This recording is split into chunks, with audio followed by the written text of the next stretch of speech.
Jadi makin ditekan, makin yakin sama Allah. Makin banyak masalah, makin yakin sama Allah. Makin berserah kepada Allah. Kok bisa kayak gitu? Ada orang yang ketika makin banyak masalah, makin ragu sama Allah. Ini Allah maunya apa sih? Gitu kan? Ketika makin banyak masalah, makin kayak mempertanyakan takdir dan ketentuan Allah. Kenapa kok saya yang ngalamin ini? Kenapa saya dari dulu gak selesai-selesai masalahnya? Kenapa justru setelah saya berhijrah malah banyak masalah? Kenapa para sahabat sebaliknya? Makin dikasih ujian, makin wa ma zadahum illa imanan wa taslima. Gak bertambah kecuali iman dan kepasrahan. Jadi dikasih ujian malah makin yakin sama Allah, bukan makin ragu. Misalnya dia ganti nih model transaksi dagangnya, bisnisnya. Yang tadi mungkin syubhat atau haram, sekarang dia pakai model transaksi bisnis yang halal aja deh, yang aman-aman aja. Gara-gara transaksi yang halal malah banyak masalah. Masih mending kalau masalahnya cuman berkurang income-nya. Ini malah ditipu orang lah, rugi segala macam. Mulai mempertanyakan, nih bener gak ya saya ngambil jalan yang syariat segala macam, kok malah makin susah nih kelihatannya. Kenapa kita ketika diuji malah jadi ragu sama Allah? Kenapa saya katanya kalau misalnya saya jujur, saya akan dapat kebaikan. Ini gara-gara jujur malah gak lulus. Ya mungkin gak belajar tapi jujur. Yang satu lagi yang gak jujur malah nilainya bagus mungkin. Misalnya gak belajar tapi dia dusta. Kenapa para sahabat ketika diuji malah makin yakin sama Allah? Malah makin pasrah kepada Allah. Karena mereka pegang janji Allah. Itu salah satu tipsnya. Kalau kita pengen tetap woles pas menghadapi kesulitan, pegang janji Allah. Makin kita kuat pegang janji Allah, diuji, kita makin pasrah sama Allah. Ya Allah, saya akan yakin sama Engkau memegang janjimu. Ketika diuji, saya berharapnya balasan dari Allah, pertolongan dari Allah. Kayak yang pernah saya sampaikan dulu, kalau kita dapat musibah, yakinlah kepada janji Allah. Siapa yang membaca doa yang diajarkan Nabi, nanti Allah akan ngasih ganti yang lebih baik gitu kan ya. Allahumma ajurni fi musibati wa khluf li khairam minha. Ya Allah, beri saya pahala dalam musibah ini, beri saya ganti yang lebih baik darinya. Kalau kita pegang banget dengan janji Allah lewat doa ini, kita ketika dapat musibah setidaknya gak akan panik habis-habisan, gak akan putus asa dalam menunggu pertolongan Allah. Setidaknya kalau gak bisa woles-woles amat, gak bisa tenang-tenang amat, minimal gak panik habis berlebihan. Kalau musibahnya musibah kematian, gak bikin kita meratapi kematian. Kenapa? Kita pegang janji Allah SWT. Makanya kan ada cerita seorang ayah yang diberi musibah dengan wafat 2 orang anaknya. Anak laki-laki pertama meninggal. Dia bilang innalillahi wa inna ilaihi rajiun. Anak laki-laki kedua meninggal. Dia bilang innalillahi wa inna ilaihi rajiun. Semua ini milik Allah. Allah yang memberi, Allah juga yang mengambil kembali. Suka-suka Allah, pasrah gitu. Nerima, ridho dalam bahasa agama. Bukan ikhlas ya. Kalau ikhlas itu dalam bab ibadah. Kalau dalam bab takdir namanya ridho. Raditu billahi robba. Saya ridho deh dengan ketentuan Allah, itu namanya ridho. Bukan yang ikhlas ya. Ikhlas apaan? Orang gak lagi ibadah kan, lagi ada musibah. Jadi bukan yang ikhlas ya, bukan. Tapi yang ridho ya. Kalau mau lebih tepat nih, tapi gak apa-apa deh, pakai bahasa kita aja. Tapi kalau mau lebih tepat maknanya, yang ridho ya, sing ridho ya gitu. Bukan sing ikhlas. Karena ikhlas itu ibadah ritual.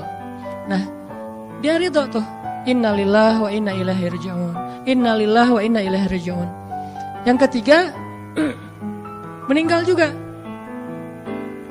Dan dia mulai agak ragu nih. Kok gini-gini amat ya. Suatu malam dia bermimpi 2 anaknya itu dalam mimpi itu ayah ini mau jatuh ke sebuah jurang yang di bawahnya api, kayak api neraka gitu.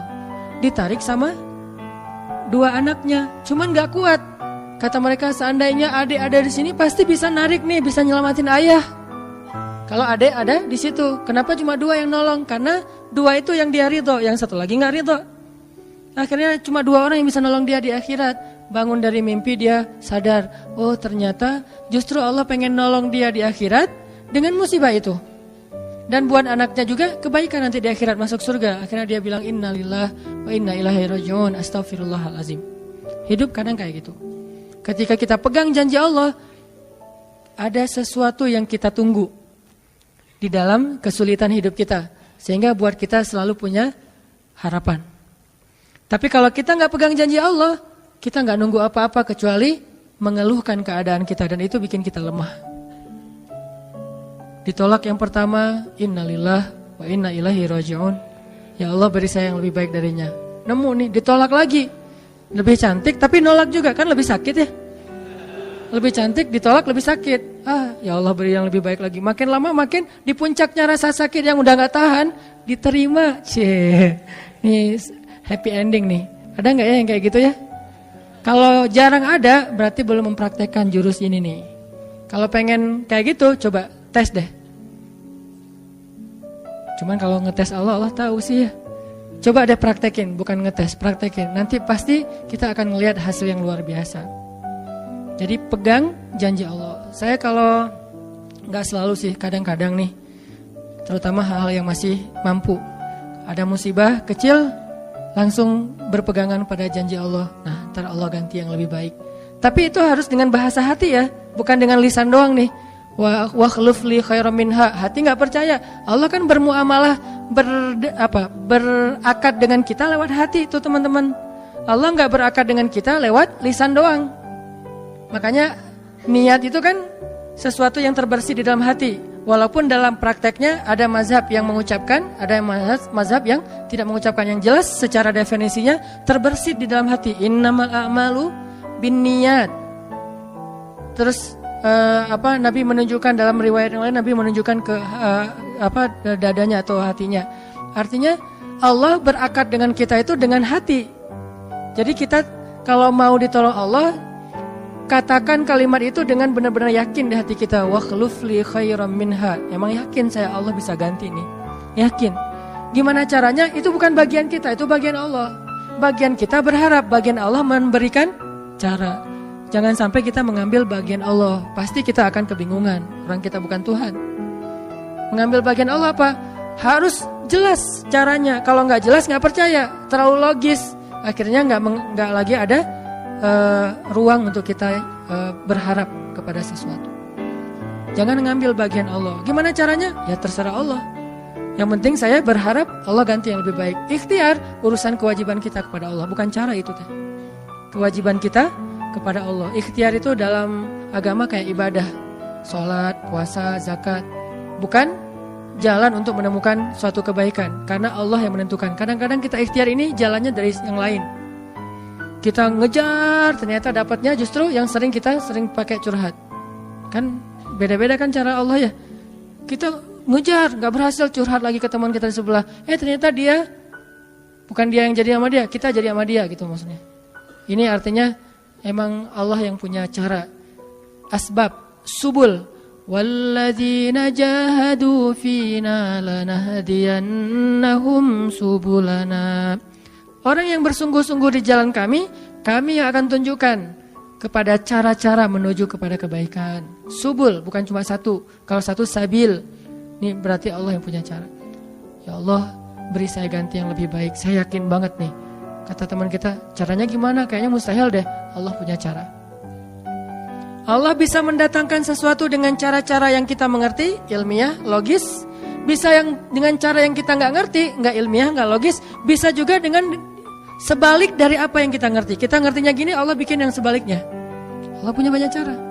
Contoh, Allah mendatangkan kita, melahirkan manusia itu dari pasangan ayah dan ibu. Ilmiah, logis, bisa dijelaskan secara keilmuan. Tapi Allah juga bisa mendatangkan seorang anak tanpa ayah seperti Isa dari rahimnya Siti Maryam yang suci. Atau bisa juga mendatangkan seekor onta bukan dari induknya tapi keluar dari batu seperti ontanya Nabi Solih. Allah bisa mendatangkan segala sesuatu dari cara-cara yang yahtasib aw la yahtasib. Yang kita mengerti atau kita tidak mengerti. Makanya Allah mengatakan wa yarzuqhu min haitsu la yahtasib. Allah kasih rezeki dari jalan haitsu la yahtasib, yang enggak pernah kalian duga. Berarti kalau masih keduga bukan itu jalannya. bisa sih kayaknya jalan ini, bukan itu. Bisa sih ini, bukan itu. Terus jalannya apa? Yakin, itulah jalannya. Allah yang akan mendatangkan dengan surprise. Kayaknya surprise itu lebih seru sih. Dan surprise Allah itu emang pasti. Kalau surprise teman kita pas kita ulang tahun, kenapa ya hari ini kok biasa-biasa aja ya, nggak ada yang ngucapin, nggak ada yang ngasih hadiah misalnya ya. Kita masih berharap, mungkin mereka pengen ngasih surprise. Nanti malam-malam tiba-tiba saya masuk ke rumah, saya buka pintu rumah saya, tiba-tiba orang udah ngumpul semua di dalam rumah, terus ngasih surprise happy birthday gitu.